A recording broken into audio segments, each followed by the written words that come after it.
identification. I've submitted written testimony, which I'd ask to be in the record, and I'm going to provide additional remarks at this point. By the way, without objection, everybody's submitted testimony is automatically entered into the record. So go ahead. Thank you. So the absentee voting in Wisconsin is treated quite differently, I believe, than other parts of the country.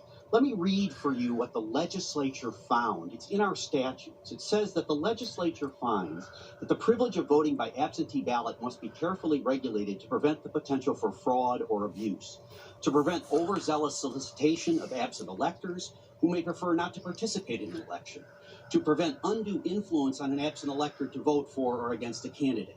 As a consequence, our laws are strictly construed, and even more so, let me read again from the law, results which do not comply with those regulations, quote, may not be included in the certified result of any election. So it's very straightforward that the state of Wisconsin has taken a very different view of in-person voting with all the protections and absentee voting that has been repeatedly, including in the Carter Commission report, thought to be a source of significant potential for fraud.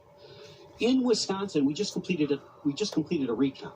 We had more than 2,500 volunteers, or probably more than 1,000 volunteers for the Biden campaign as well. Uniquely, we are able to examine actual envelopes that contain the ballots that are submitted by absentee voters. This allowed us to identify by person, by address, by ward. It's not conspiracy. The real names are in the record.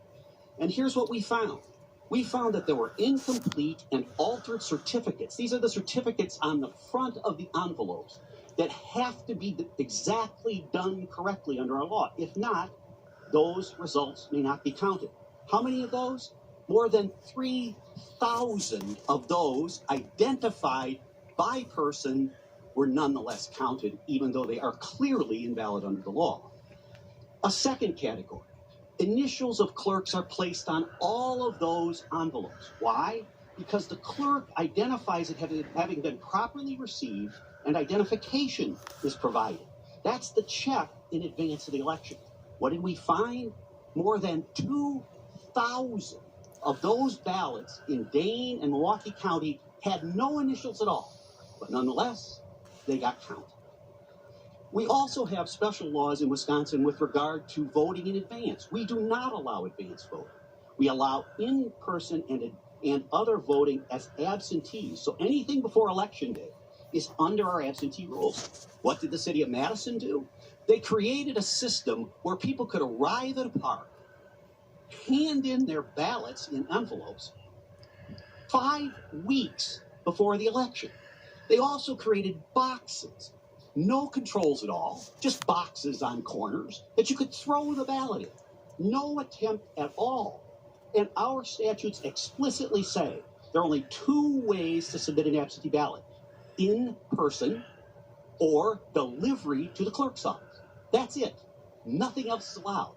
And yet the city of Madison, we had 17,271 ballots in this category that we identified. There are tens of thousands more because they commingled the ballots afterwards, so we couldn't identify each one that may have been properly cast.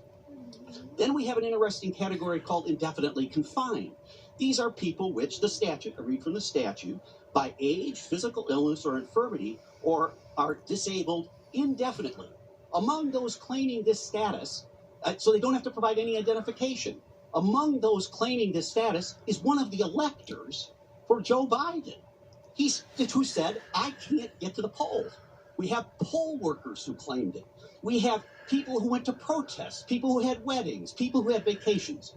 All claimed this status, I can't get to the polls, so they were able to vote without identification. There were 28,395 people we explicitly identified.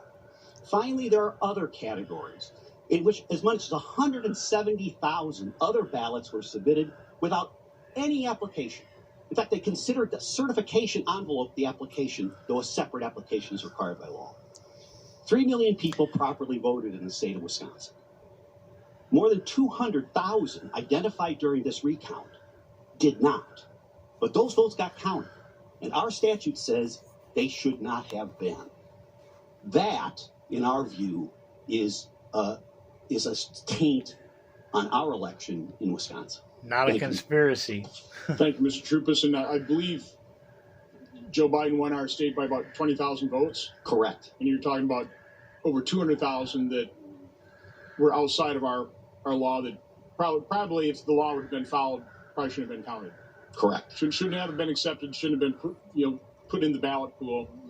And, of course, the remedy is not particularly pleasing, which is one of the reasons the decision went its way. I'll come back to you. Our next